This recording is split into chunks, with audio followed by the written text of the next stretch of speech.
MHT amadi PMJY gi private hospital singda sorry laying kiba adugi pithopam thokpa senpham singkari gidamak lenga na pithoktabano haibagi maram tha sigi kunipan phawbagi manungda manipur lenga ki health commissioner na piraknaba manipur human rights commission gi acting chairperson 𝐀𝐍𝐀𝐋 na khangan greba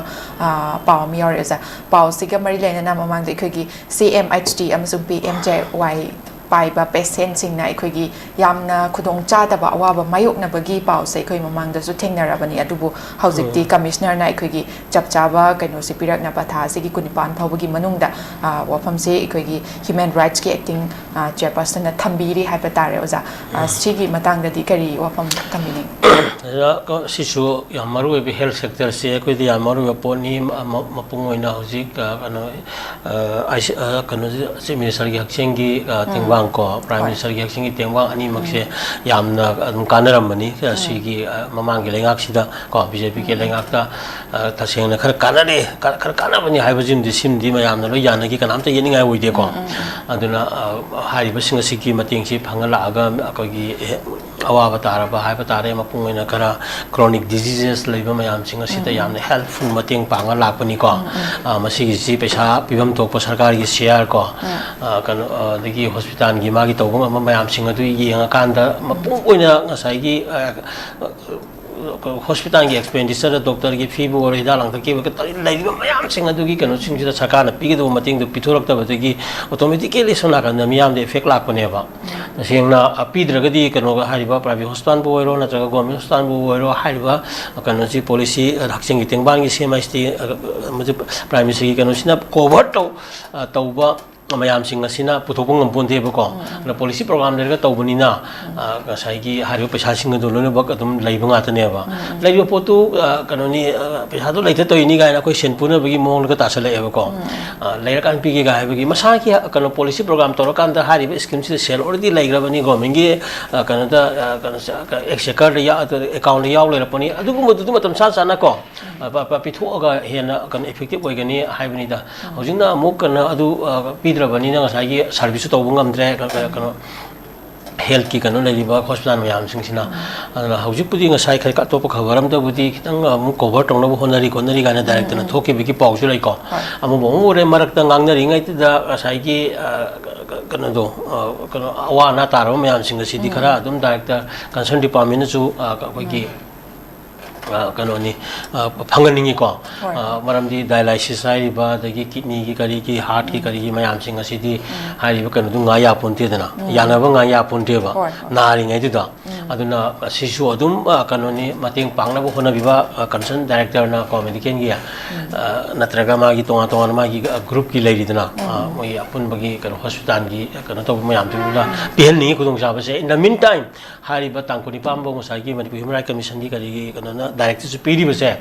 masisu yam sunjoi choi na kana bagi bakhum meta tawra kana matam mi thupuna tana bakhum pira kan da kari gino kangtok pami ko aduga yam thuna hariba kanu ni hospital ni kari lairiba mayam singa sida moi pibam to ko pido ko to mayam singa to di mamang so ni na kare tinda na pido ka da ne ko amaram ana ba singa se kanu ni kanu hariba kanu do pasala pudo mo yana budu ngai raga hoji photo effect yam toromani ko laigidaba dagi laina henjan ba khosan ba sigi mateng phangdagi ai paisa nang jagi mateng du laitabani na sattaba hospital jang si chakada udu no nini umni leraga amusat pa korpa matugi matamgi lapses adugi mayam sing aduna kan sagi anaba sing sigida magi tongan impact sapu piramani ko laigidaba su yoromani singo mayam si adum kanani amna urgent attention habitare SOS ni amarom dahara ko se or sol gi message mayam satnariba maram aduna ngasai hariba kana singasi kana pitokadabani in the meantime hospital singasina su ngasai gi tangai padana magi paisa nungja amount da pigadabu du khare hengal bagi wadani ko service dilip tana hona bibina phai haba kana in the meantime miyam su cs na su hariba issues mayam singsi di no taliba demand pithok pi haba sing mating pangjan biragna kana khara henna kana tokbugi kana su support awraga khara thuna resolve tawna khona basu phai ne khali ko hoi thagachi oza lotion aroi badai khoi lakchaning ba mana tentakna BJP na luchingba Narendra Modi na Prime Minister oirakhiba inkumza lising ani ga taramari dagi laibaki gross domestic product ki changsat aikhoi gi wanghanbada chauna mateng pangliba sinmi singbu cooperated mapu khara gi makhada areiba minaigumna sijinaba sinmi singi ngaklo oiriba maru oiraba labor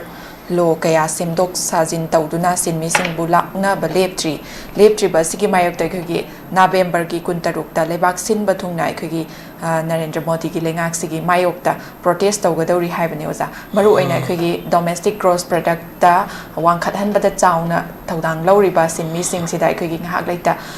labor law se semdok semjin tauduna awaba nanghanbagi wafam dune oza kari wafam thambining hoi masi issue mo woi ko nakala ma dago mena di ma gi GDP engkat pa dagi kano akoi gi ma gi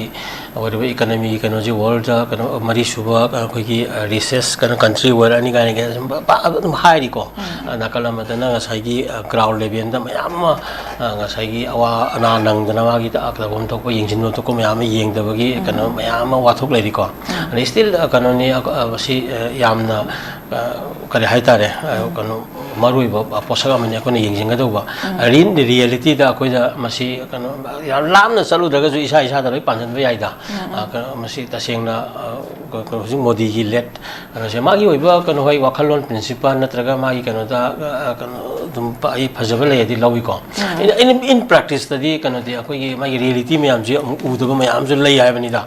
koi si da koi gi ni yeng kan da hosim ma am mal ba nga ta ne ba isim gi yem da lambi de ko chatli ba khotli ba ma am sing ji gi prikhaw di yauri ba paisa dagi mana tauriba dagi yauriba function gi mawong dagi expenditure gi kana lairiba condition mayam si yengor kanda aina urbugi wanga tana toktholi ba kai mayam si yengnara kanda ngasai gi manung panje ngasai gi naina satpa gi kana ma yauri ba ko tasengna miyam gi phim ji phagalabra ga haira kanda ngasai gi kana si phagataba leidana aduna longmi simni mayam sing asina su khoi gi masi awa mayam se marginalized kana section da loi leiriba tawdi marak se phagol leidana Mukesh Ambani gi oiro Reliance gi ma gi tongan ba company man MNC mayam sing sidi kana maming yam sakaleidana ko aduna masi khoi gi yam capitalism gi oiba posak si mayam na khoi gi kana da posidam mi uriba sindana sagi Gandhian thought adagi ma gi oiba ahimsa gi kari gi yamna kana ingbata pa shanti gi oiba kana paira kanda ko sai shu paira kanda sai gi tawthoro ba tabak sing jina ta khoi gi monopoly gi oiba kana imperialism gi adagi ma capitalism gi wori ba heta masak mayam do kana akoina masi reality mayam laiye ko maramaduna kana hai ba kana posil lak pasina haujik su to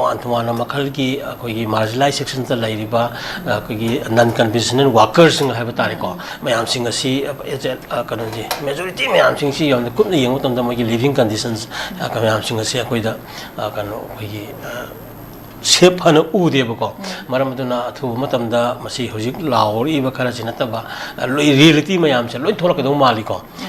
laurkhini mayam ko aduna practical loiba approach da koina ude development ke gi mayam se ko aduga sinda karida adegi magi kana vision da karida di pangang da ngang ko maramaduna hari mayam singa si soi akoi su state ki hoina ko yam ko yeng se lo sangi akoi gi ori ba economic conditions mayam singa se da tonga ba non conventional worker degi kanoni public sector private sector lariba mayam singa se da marina worker sing labor sing gi condition da lariba singa se makoi gi kano mayam se phajana phangum thokpa haiba tare national level da lariba per capita income gi pose yauriba yaudabra kai si yamna review toba amari na economy sing ko khana ningi yengjiloji ko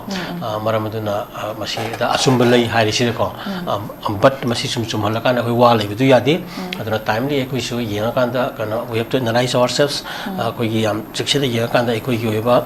kana sing da lairiba non conventional worker sing lairiba mayam sing asi gi film kamai tori and then kana na ekoi gi oiba economy kana mayam si satli kholi haiba se mari na economy sing ta na raga am review to ro khola kanda ekoi su asumba kana da salobuna phagani